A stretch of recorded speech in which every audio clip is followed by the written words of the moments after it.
Happy Thursday, everyone. We're back with some more Roadwarden. Finally loaded. Um, so the innkeeper at Pelt in the North wants to bribe me to light a foggy up further north at that inn that I end up staying at quite frequently. Basically, Asterion ran off with some money that he was sending her to invest in her inn. So he wants me to say, Asterion lost your coin. I'm now in debt. Let's be partners for now. I'll send you more once I have it, but I don't promise anything.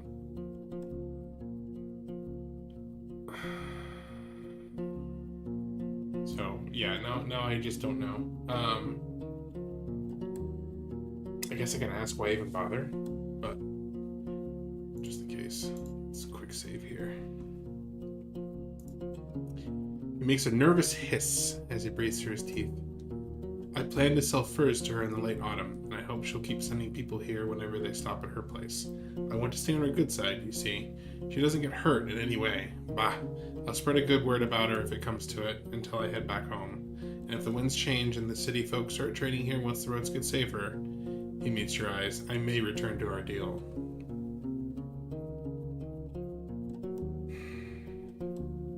So I want to say I won't lie, but I don't want to piss him off either. Like, I don't want to lie to her. I want to just give her the coins. Like, I don't know the full deal. I think I'm going to save Scum for this just because I want to see what he actually does with this. Otherwise, I guess I'll cover for him. I don't want to, like, lie to him and say I'm going to cover for him and then, like, we get stuck between a rock and a hard place. Because it's not exactly what I would, the options I would go with, I guess. So, I won't lie to her. He grabs the coins, as you wish, but don't expect to be rewarded by her. Yeah, see, and it just basically gets rid of the quest. So, let's go back. I'll take the coins, I'll cover for you. He smiles gently. Good. Okay. That's all I need. I go outside. Travel. Can we make it back up to Foggy's? We can. What do we have? 7 hours? And then tomorrow, we should be able to actually head towards the tree. I wish I had time to go here and then back. Wait. 1. I will cut it incredibly close. So I think I'm going to save Scum again, because if it takes way too much time at the tree, then I'm screwed. So.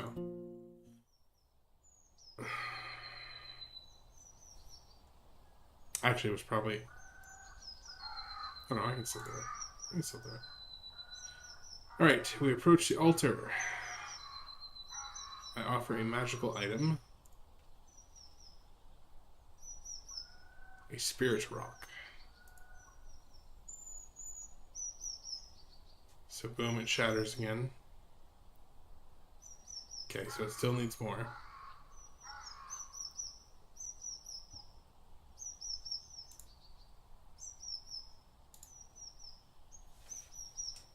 Can I offer blood?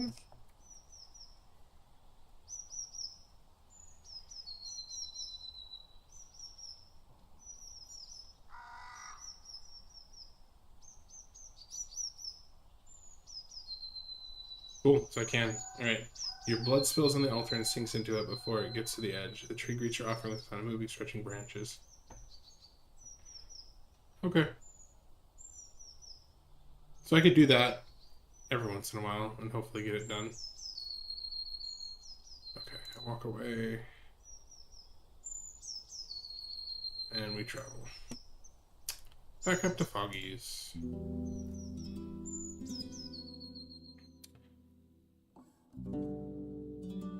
Alright, enter the tavern. I I had a talk with Yazen. She encouraged you with a smile. And what did he say, love? See, I can't even... See, this is what I was worried about. Oh, well. I cover up for him. After your tale, she scratches her knee. So you're saying Asterion is to blame? Fine. Though I'd rather hear about it from the hunters themselves, without waiting for them to wake up. Thanks. She pats her shoulder. That's a big help. She hands you the cold pieces of bone. Here are your dragons. Okay, well, I mean... How bad is that, though? Let's see, where's my... Lies hardly any. Okay.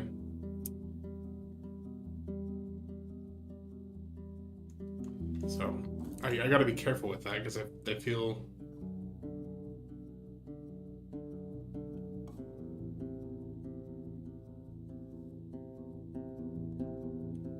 Oh, I don't actually know Danish, but I am part Danish. A large part. It's like 40%, I think.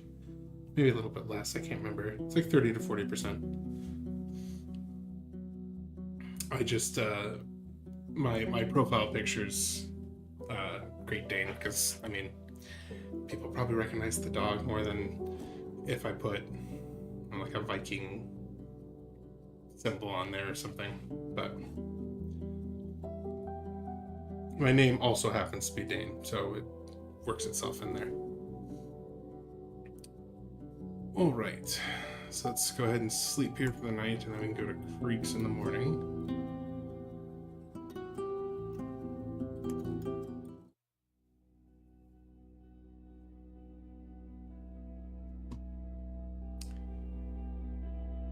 Oh, good. More mud, and I'm trying to travel today. Incredible.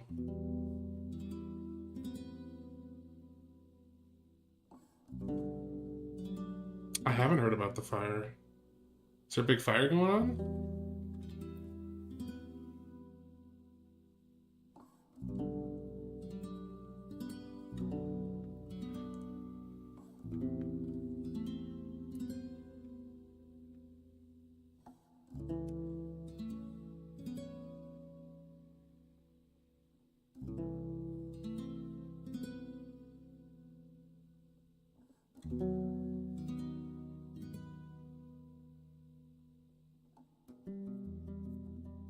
Wow.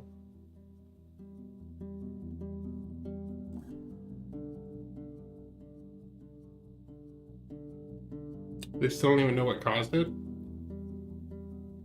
just burnt down. They're thinking renovations. Wow, that's a bummer. It's a cool place. Obviously, super historic too, but...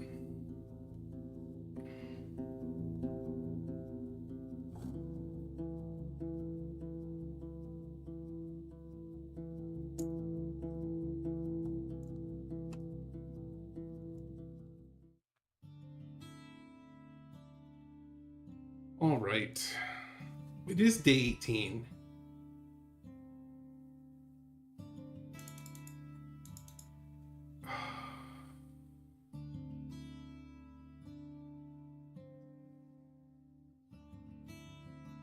Man, I feel like I'm spending way too much time just like going someplace and finding out it's not going to work.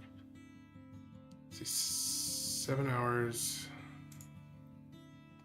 See, I can't even go back down at the tree because it's muddy. That's a bummer. Yeah, that's true. I mean, a lot of things are older than the US.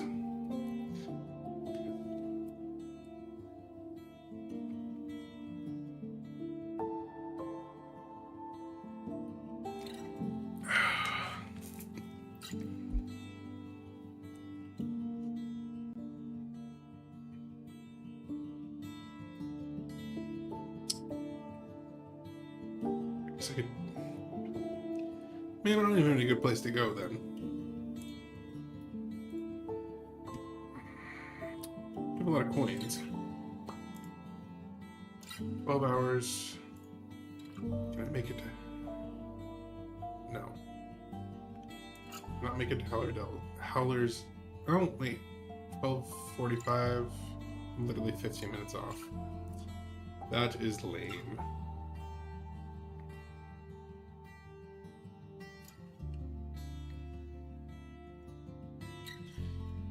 Well, I can see...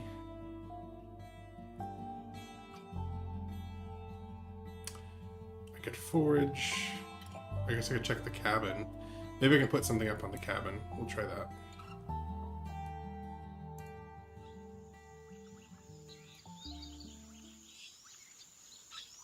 Two pigeons fly off the roof and disappear above the cliff. Yeah, okay. I can't put a bronze rod up there.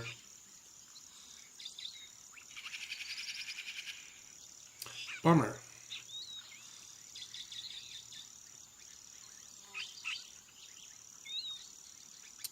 Bummer, bummer, bummer.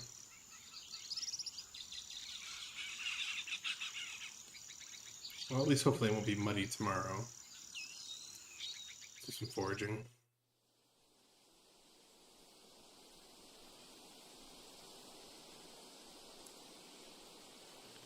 You picked a new food ration. How are we doing on food rations? 3 and some wild plants.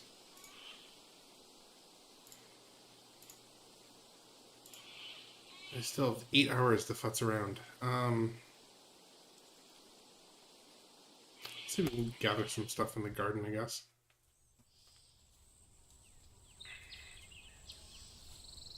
A fresh mold covers the abandoned cart, and as you get closer to it, a small mouse springs out of one of the boxes, disappearing between the blades of grass. There are quite a few ripe fruits in sight, as well as berries.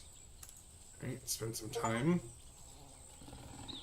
Most of what you find are large apples, not as sour as the wild ones, wild strawberries, a few clumps of sorrel, and a bit of lettuce, somehow spared by the wild critters. Picking them takes little effort. The short meadow hides nothing more dangerous than rats, rabbits, mice, and grasshoppers, and with the help of your mount, you can reach the higher branches. Oh, well, I don't have any nuts in bags. That's a bummer. Okay. Well, I guess we're just gonna stay at Foggy Lake again.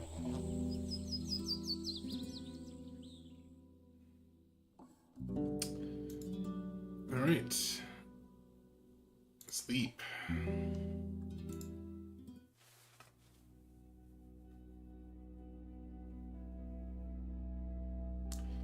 Dark skies don't let go, as yet another night of rainfall. Never a break, huh? Yay, it's still muddy. Alright, we're gonna quick save before we go up to Creeks, because I actually want to be able to do something today otherwise.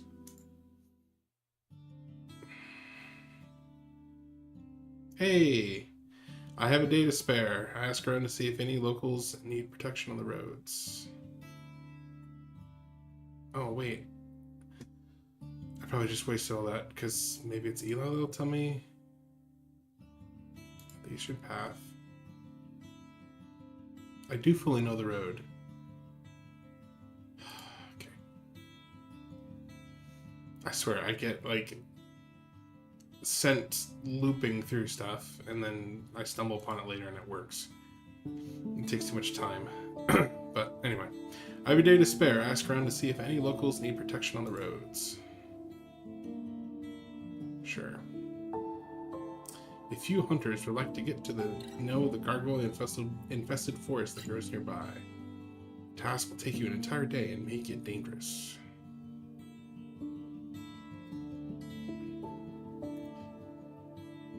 It turns out you don't have much to do. You get your job done quickly and with little difficulty. Okay. Cool. Approach the creek. Jump into the stream, wash up a little bit, step away, and travel. I don't know what else on the Eastern Road it wants me to know. Maybe I have to go into the woods a little bit, because I have this all uncovered. I just haven't gone further than the woodland edge here. Who knows? You arrive by a patrol from Creeks escorting a cart loaded with timber. They greet you politely, mentioning the growing safety on the roads. As you ride further, you notice the fresh coat of pebbles covering the muddier scraps of the trail, the trimmed shrubs, and the cleared tufts of grass. From now on, it should be easier to cross the path between Foggy Lake and the village. Cool. Making a difference.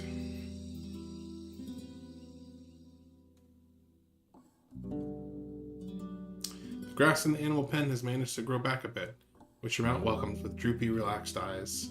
The tavern's windows and doors are open, and a bunch of furs are spread over the fence. We're fighting bugs, says the shorter man when he sees your look. No, they're not going to tell me anything. Enter the tavern. I need to buy something. Should I buy the scraps? No, but I should buy the meals. Spend one on the meals. Okay.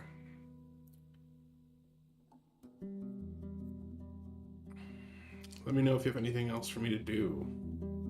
She scratches the stump of her missing arm. Her awful voice carries a hint. See? I need a soul who I know won't steal from me. Alright, she doesn't trust me enough. Alright, she feeds me.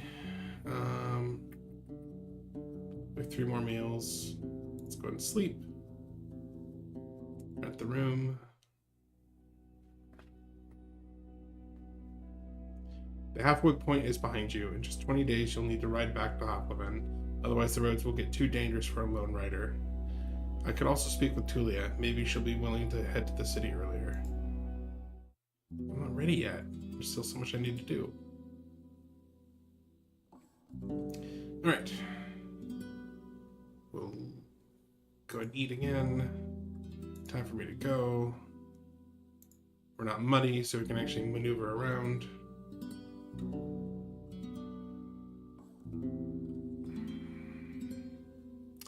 Let's go to the tree. Oh, actually, can we... Let's go get another spirit stone.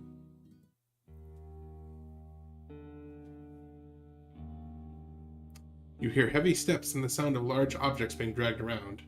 You touch the cold chest. There's no response.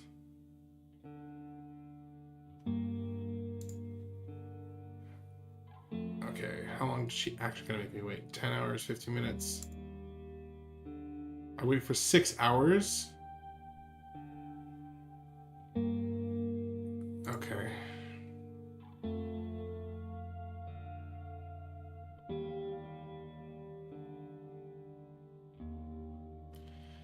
Well, that kind of throws me for a loop here.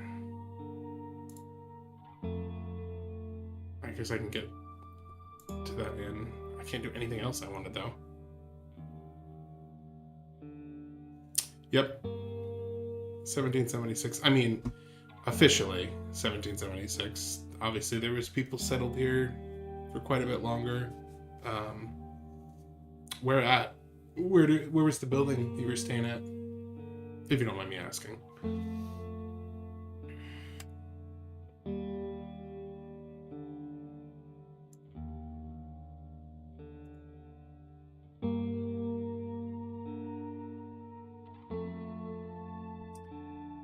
I swear the Spirit Rock was only 9 last time.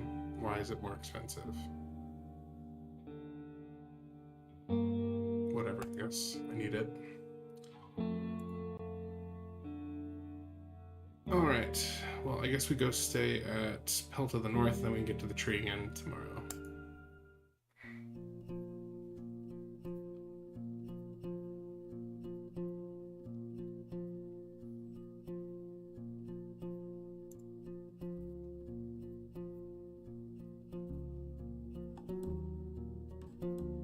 Oh, that's kind of cool. It was built in 1706. I mean, built sturdy, I'm assuming. Okay.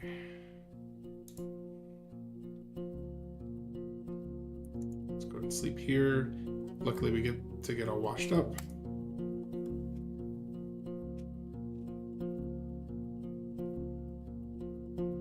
What did we get fed this morning? A warm mutton stew and a cold yogurt. It's an interesting breakfast. The Toot Cottage. What? Wonder what they ate there, huh?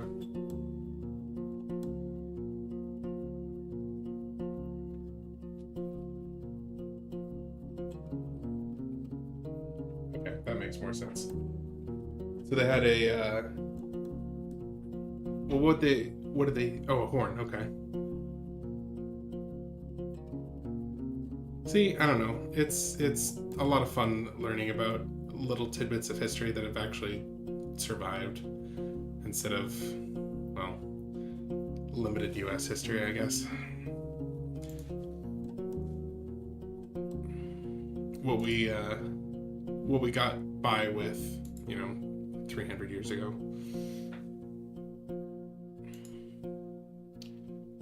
All right.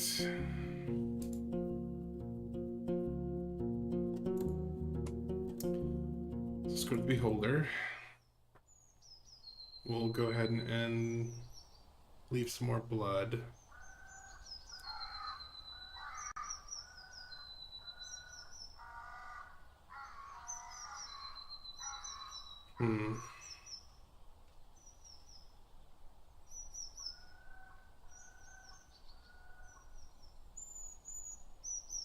Let's do a slight cut. I'm worried it's going to take too long.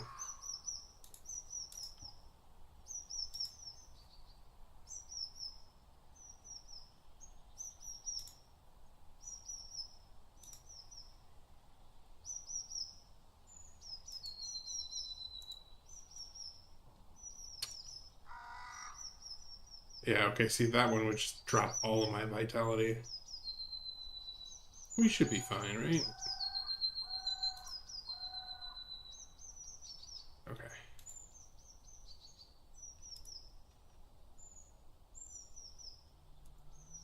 Yeah, I can't see any actual change with the tree yet, so I don't know how much more it's going to take.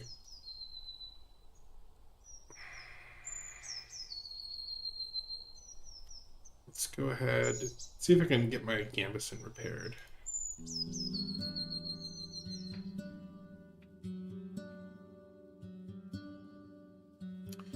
You approach the opening gate, then swiftly dismount. A guard approaches you, ready to take your mount to a stable. Welcome, Dane. How's the outside world for you? Gossip for a bit. How long's a bit? 50 minutes, okay. Ooh, fish pies.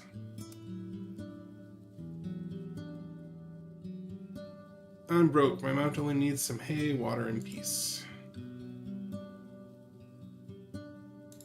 That just takes time, okay.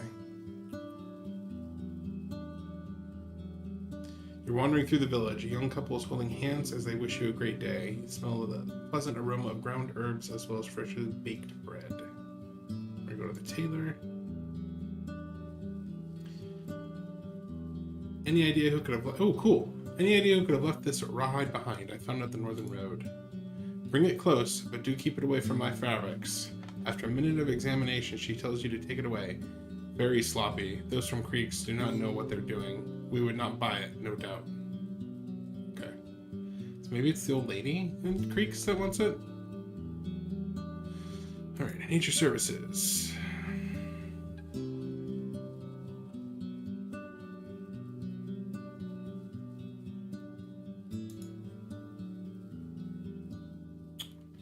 Well, that's expensive.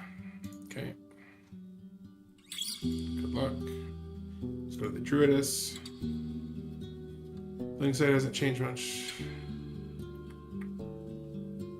I'm looking for a healer. She raises her head a bit and observes you in silence. You will not find them here. My soul has its limits. I need to be there when an elder falls down the stairs, when a child gets a fever, when a lumberjack cuts off their arm. We do not need your dragon bones, and I will not put a stranger above my neighbors. Okay, well, not very helpful.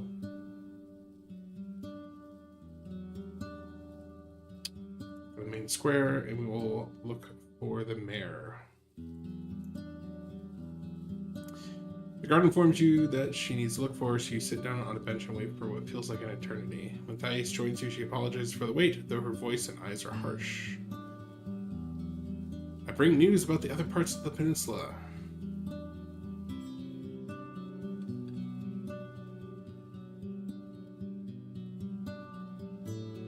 I mean, that makes a certain amount of sense. The U.S. does similar things with protecting historical landmarks. Like you can't alter them. I mean, even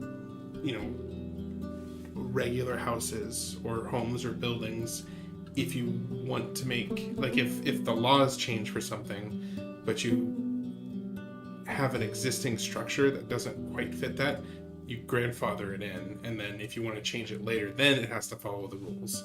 So, I mean, what did you want it? Was it the same color? Or were you actually altering the paint color?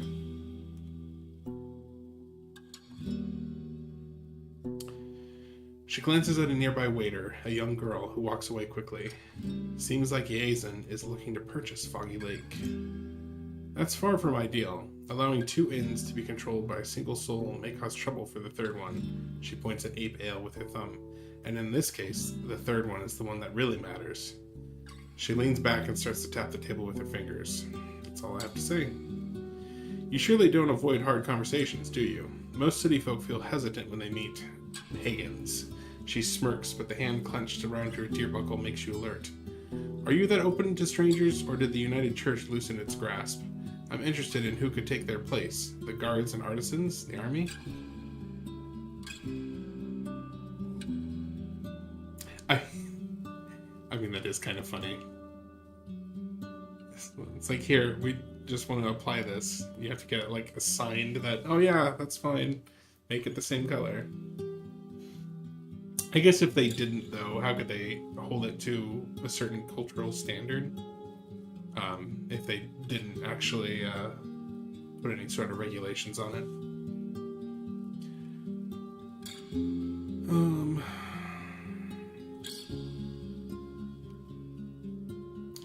Honestly, I don't bother with politics. Her eyes turn from keen to angry, and then again to tranquil, though her voice is tart. Are we done here? About that bronze rod. My neighbors have some kind words to say about you. They won't oppose a piece of bronze. You have permission to put it on whichever tower you want. Thanks. Can you give us a moment? As you frown, a muscular, crudely dressed woman approaches the table, asking Thais for directions. Something about moist logs and breaking boards. You stop paying attention quickly, and instead wonder why the mayor insists on holding these meetings outside.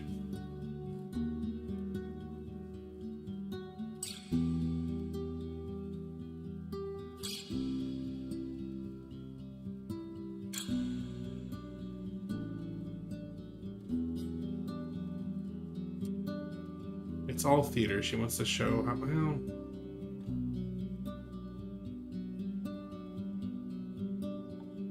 Yeah, that's probably true. She's so busy she needs to be constantly available to the others. Great job. She sends off the worker with an encouraging smile. Though when her eyes meet yours, you notice her tired sigh. I do kind of like that, where I mean, obviously you get a couple options. You kind of build what your thought process is about someone. It's a neat little interaction.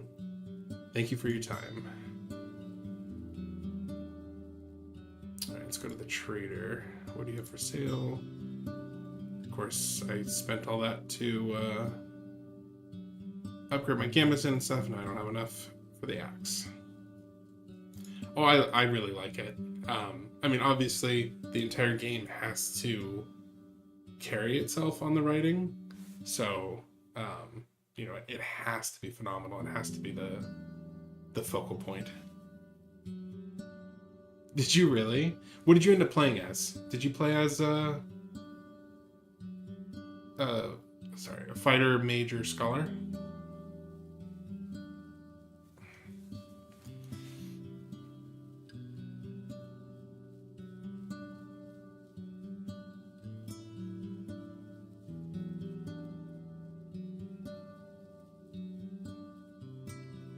How's your daughter? Did the potion work? She's fine. Brought back her first lizard. And not thanks to me, he exhales. She did not accept my help, a burnt bridge, but I had a chance to talk with her. He scratches his head. At least now I can heal myself when we get stormed by the undead, or brigands, or goblins, or the Unites. Whatever 'tis that we're afraid of now.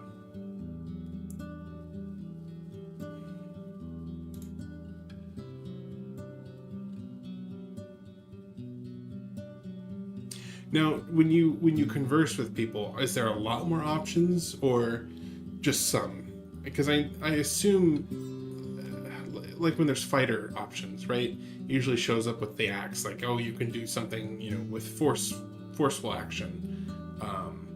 And I know there's some like, well, I can't read, so you can't interact with that. Do you actually get entirely different options, or is it just some added on like the fighter ones? Because I'm curious, I kind of want to try mage and scholar too. Okay. I mean, obviously, I assume your combat is going to be different. Like, I don't know, there's been a couple of fights that I was really glad I was fighter, because I don't think I would have walked away if I was a scholar. I mean, I guess maybe that would have been an option to just run, but...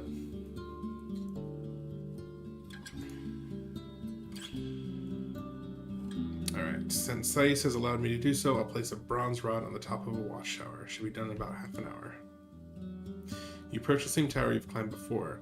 There's a teenage girl crouching on the bank of the river, washing laundry in bowls. With a smile, she offers to hold the rope ladder for you. I accept. She puts on her sandals and approaches the ladder. Go ahead! She keeps it still as you climb to the top. Even when the wind gets stronger, you feel in control. It takes you a fair bit of time, but with a couple of cords, you attach the rod to the outer wall. You make sure that even a strong push won't make it fall down. Once you touch the ground, the girl doesn't walk up to you, but tries to make eye contact. It's a nice view from there, aye? Young kids, this tall. She holds her hand near her waist. Always climb up there. Always climb up when not a soul's watching. Her kind smile contrasts with her bored, indifferent eyes.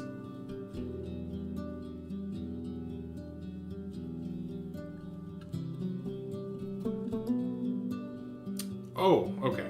I mean, so I didn't realize I was technically getting Numa when I rested, which makes a lot more sense. Like, I think it was in the character menu, it tells you, like, because, when you sleep or eat, obviously your stats change. As a fighter, since I can't use it, it doesn't show up here, but I found it, I think, in the character menu. So they make it sound, when you're actually creating your character, that Numa's a lot scarcer, I guess, than I think it really is. And Scholar, I just thought really couldn't fight. I didn't realize that you could just deal with the alchemy and actually just make it okay. So it's just there's less resource management as a fighter, but you also probably get less conversation options. She craves any tales from the outside world. You tell her about Haas and the hardships of your travels, while she tells you about her magical talents. She can make water clean and hopes to put it to use when she gets more experience with it. I do not get all the power-hungry sorcerers, Why would one throw fire from their hands while their spoons need to get clean? She also mentions the strict rigor followed by the local druids. They took on the responsibility of teaching new generations how to live side by side with the woods. Because of this, they're like our other parents, you see, with their own rules and tasks, but aren't so cranky if we speak to them humbly, like their own kids. It may be weird for an outsider, she says with a smile, but they are not some mages of right, but are forest speakers. Soon after that, she bids you farewell, stretching her arms and back, and returns to the wet clothes.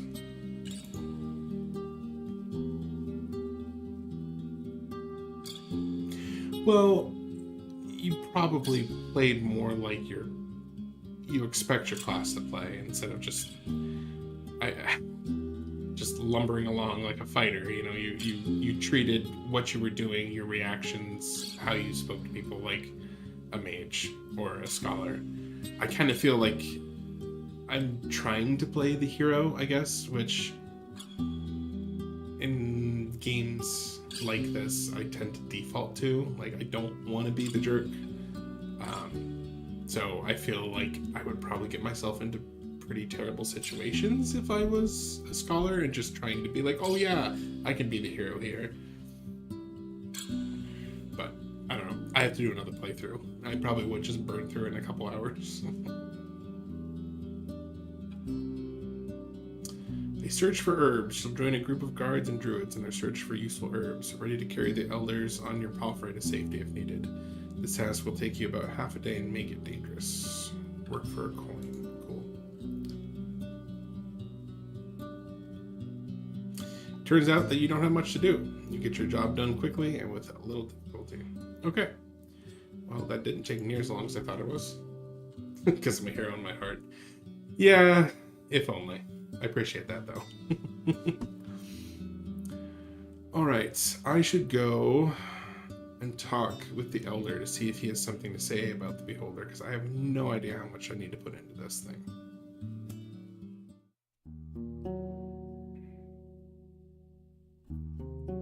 A trail of black ants is crossing the road, carrying leaves, dried blades of grass, and little sticks.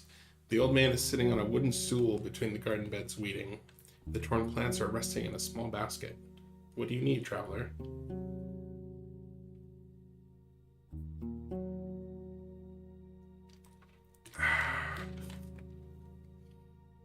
Yeah, so no input, I just don't have the seed yet.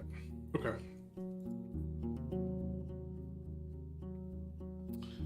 I guess we can take a look at the ruins again, see if we've caught a fish.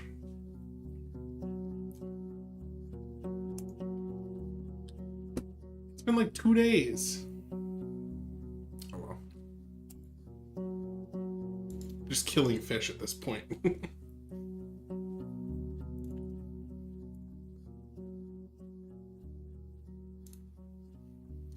Alright. So much time left. I feel like I end up wasting so many of like the ends and beginning of days. How tight is the actual like time frame? If you can tell me without spoiling too much.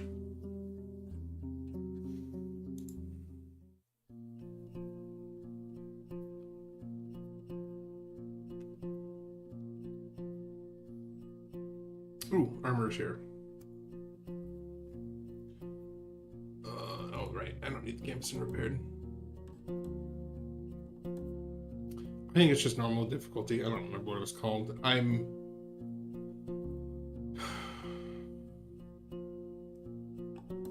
still need to go into the center of the woods, because I assume that's where Asterion and Glossia are.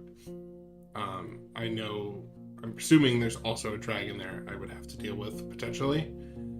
And I'd like to help old Pagos. That's really what I'm trying to do. I don't know if there's anything else that is really that pressing. I mean, I guess I'm just going to go until I can't anymore, and just see what I can do. Obviously, once 20 days hits, you can basically leave.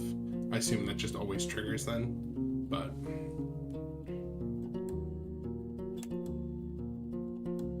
yeah, so we can talk to Tulia.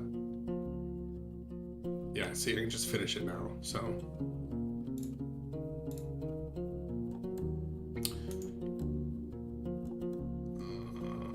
the scavenger's just hanging out, so...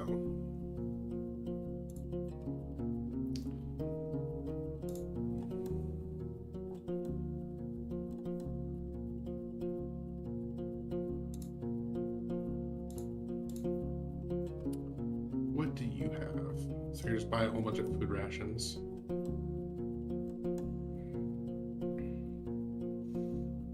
I need 7 to get in the gate. Oh, I guess I also need to find the hunters. They're probably dead by now, unfortunately.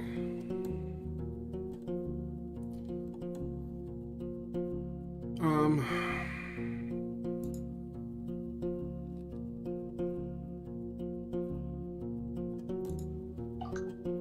I can't even... oh. Cool, okay, so it's for 3. That's way less expensive than I thought it was.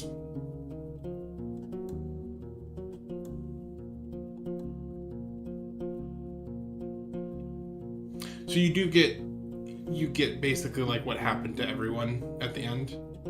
That's cool. I like that. Well, I guess not a lot of games do it, but games that do show you like, oh, well, this person accomplished this or didn't or died, or...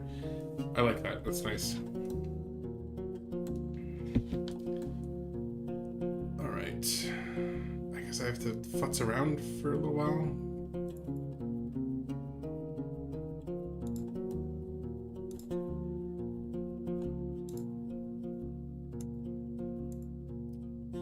Well, we got 3 hours and 30 minutes. Guess we can see if that troll's still around.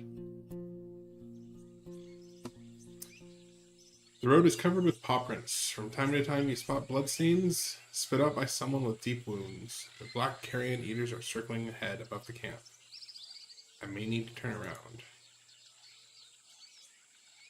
You don't reach the walls. The carcass is serving as a feast to birds and dragonlings, a few of which are resting on the ground, waiting for the next wave of hunger.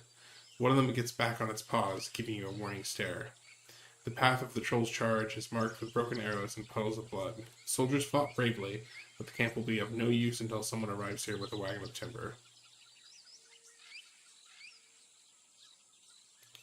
Oh well, I guess I can't go, burn his body, huh? Now I should be able to sleep, I think. Yeah. Get some of our vitality back. The shivers wake you up. You hear the hunters leaving the building. You look through the window, but the fog is so dense you hardly see the wall around you.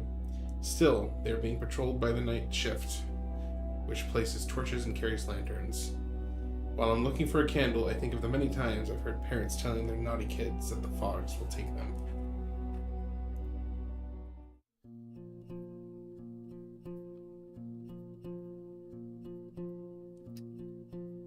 Right. What do we get? More warm mutton stew and cold yogurt.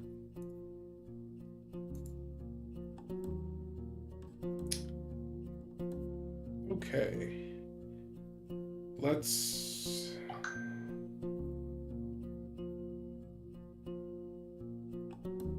I guess let's see if we can deal with the bugs. Shoot. I can't remember who had the way to deal with the bugs at the watchtower. Oh, no, I know what I want. I'm gonna buy those rations.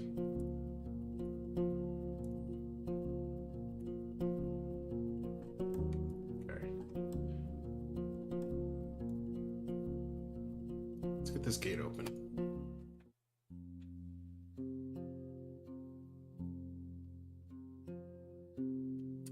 You're breaking wood and roaring creatures in the east. Quintus is sitting on the wall, cleaning his crossbow. What do you want? I'd like you to open the gate. Okay, maybe another time. Here's the food you asked for, and here's the bronze rod.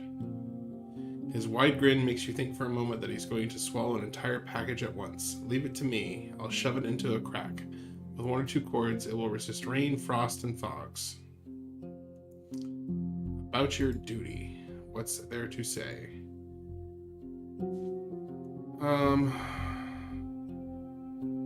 Don't you miss fresh, warm food? Rations lose their charm quickly. He lets out a hiss and raises his chin proudly, but after another breath, he licks his lips. So the thing that stops you from going to Pelt right away is dragon bones? I mean, that's a pretty big thing. In the north, everyone looks after themselves. The hunters may be my friends, but I won't beg them for help. Okay, let's return to this later. I'd like you to open the gate. Here we go. Do it. You lift the bar on your side of the gate and wait for Quintus. You hear him pressing his feet to the wall as he climbs down with the help of his rope, getting on the ground swiftly. He gives you a serious look from the open gate. Safe travels, Warden. I travel to the other edge of the woodland.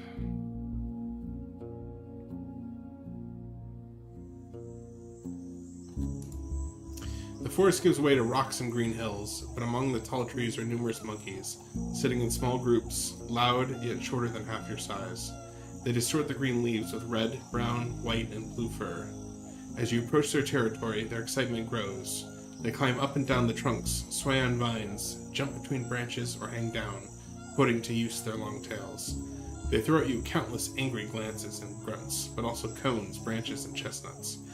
A piece of their fresh feces lands close to Haas, but the pack's aim is rather miserable.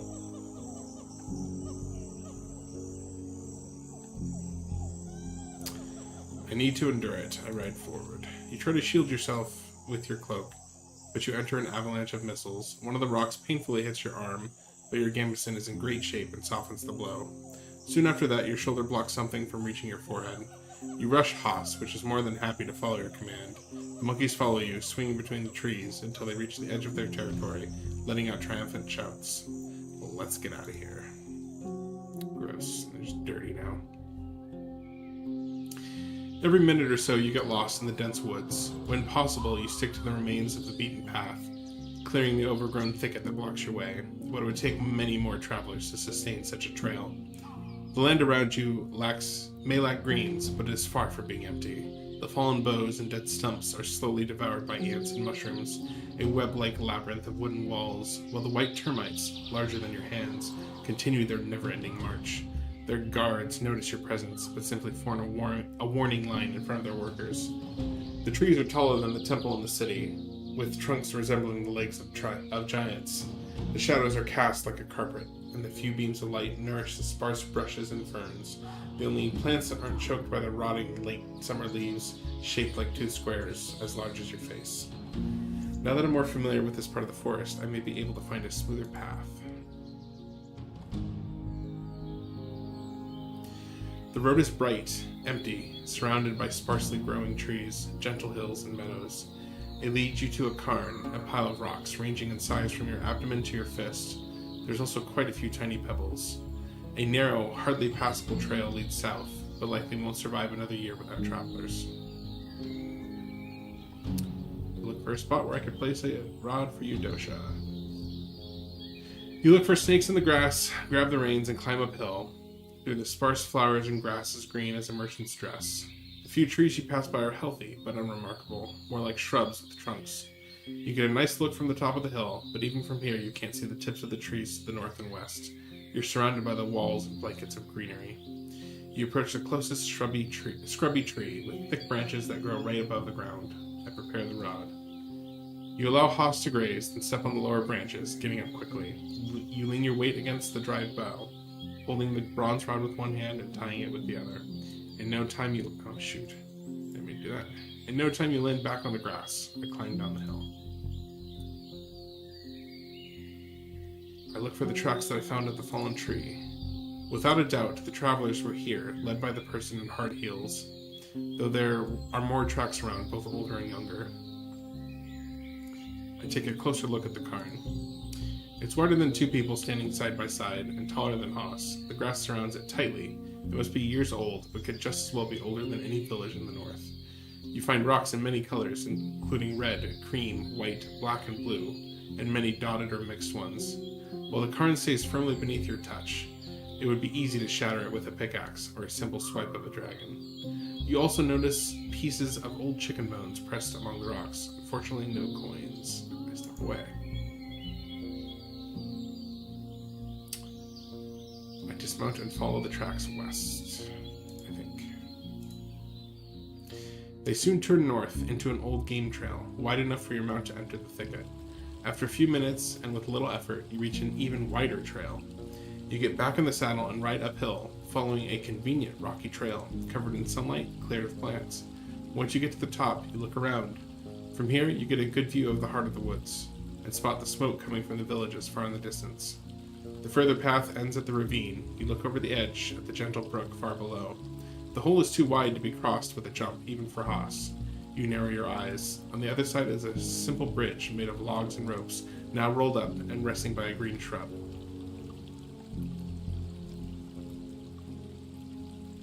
Even though it may take a lot of time and effort, I try to walk around the gully.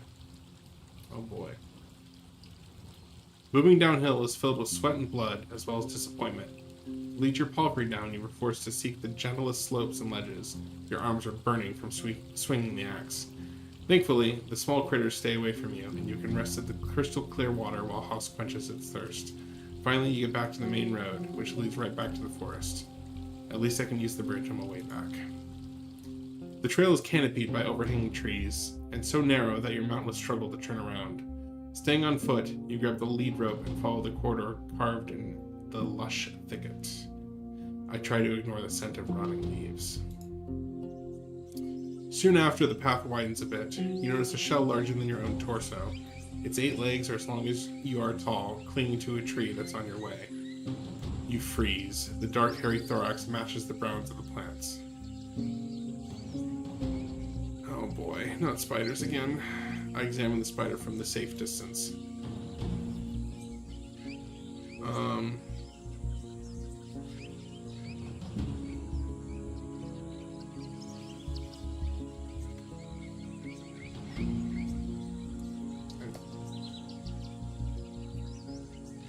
I don't know what to look for.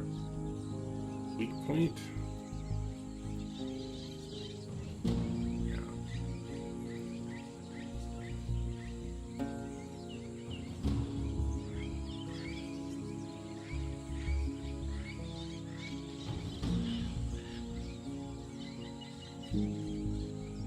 No web in sight. You're not sure how this works.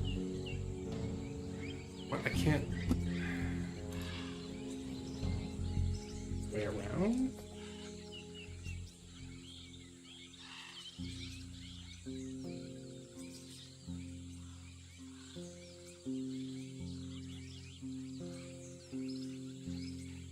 I'm not sure how to progress this.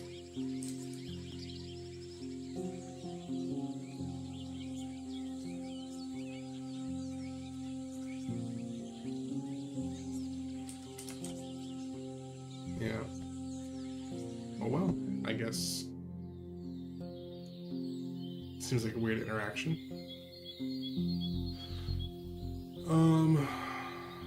The nearby shrubs are shaking. You hear the sounds of a fight. After you get closer, the battling creatures run deeper into the woods. I continue my journey. Your eyes wander between the walls of trees and shrubs on one side and the dirty pond on the other. The road itself is wide, covered with soggy logs that keep the ground from turning into mud. It's breaking under your mount's hooves, letting out what sounds like a sigh of relief. The water insufferably stinks of carrion and is covered with a blanket of green plants and white flowers that draw countless buzzing insects. Even a horse shouldn't drink from it. Haas tries to get familiar with the unusual pavement and speeds up to jump over a fallen trunk blocking your path. Once it lands, it breaks one of the logs in half. Soon after, you reach a massive black saurian resting on the ground, enjoying the light at the edge of the forest.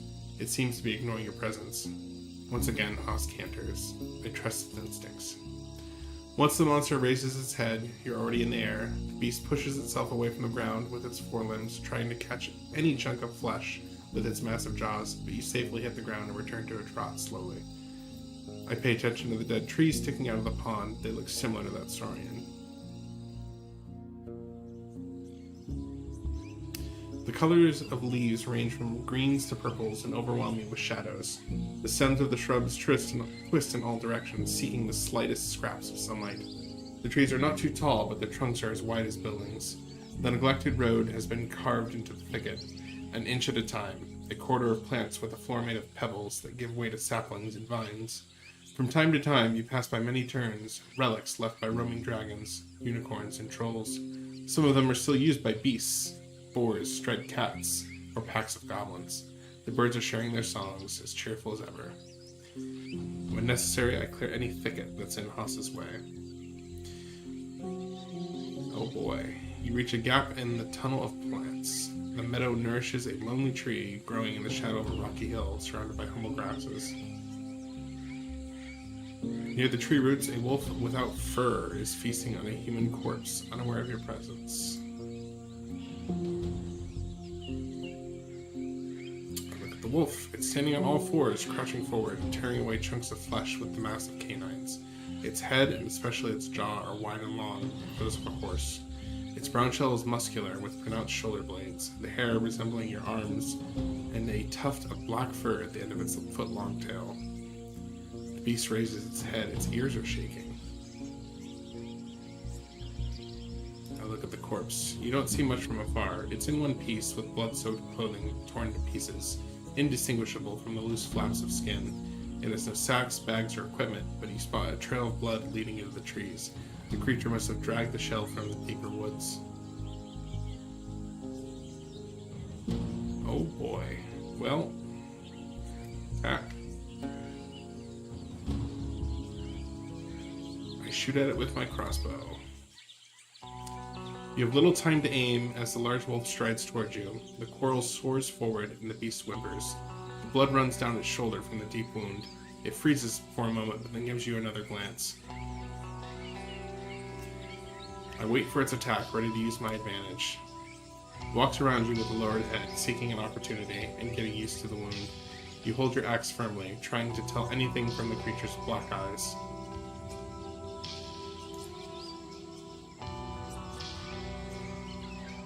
Oh, I don't want to throw my axe. That sounds like suicide.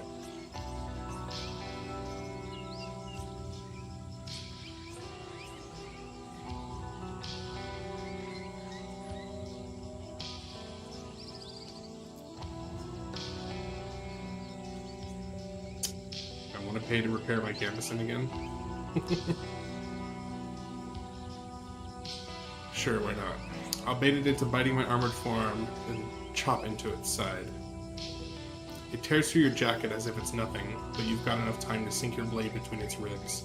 It lets you go and prepares itself for another attack, ignoring its blood.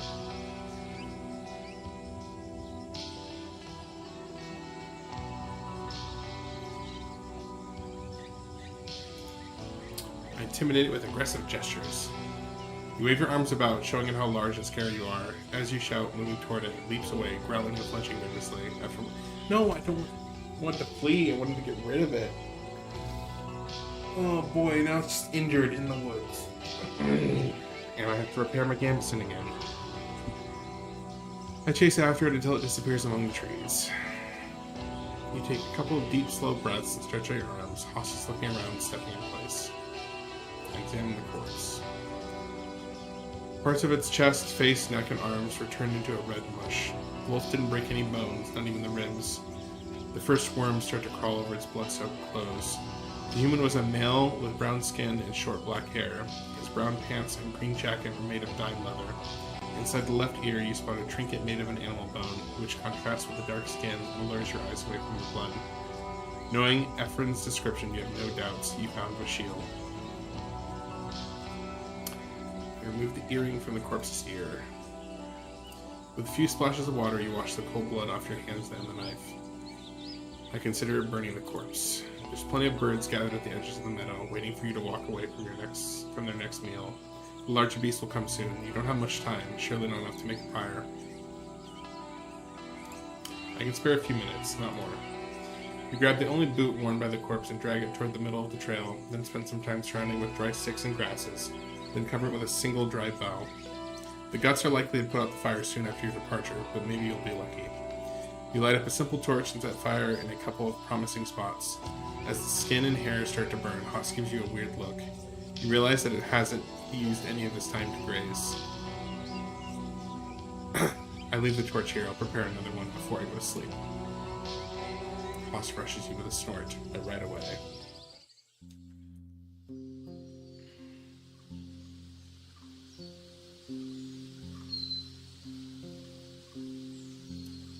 Alright. I think with that, where are we in the woods? Oh wow. So a lot. So we're basically on the other side here. Yeah, it's gonna take me a couple days.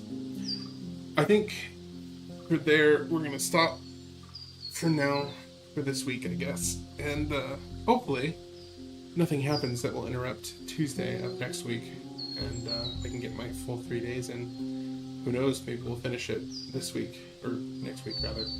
But I don't know if you're still there, sewer.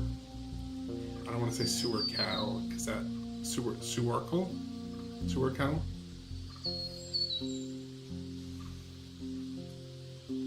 Yeah, hey, thanks for sticking around, and thanks for the information, because I do want to play through it again after I make all the mistakes on the easier class, I guess. But yeah, thanks for sticking around, and if you're up for it, I will be streaming again next Tuesday at 5 p.m. Central Time. So we will see you then if you're around. Yeah, thanks for sticking around, and I hope everyone here has a good weekend.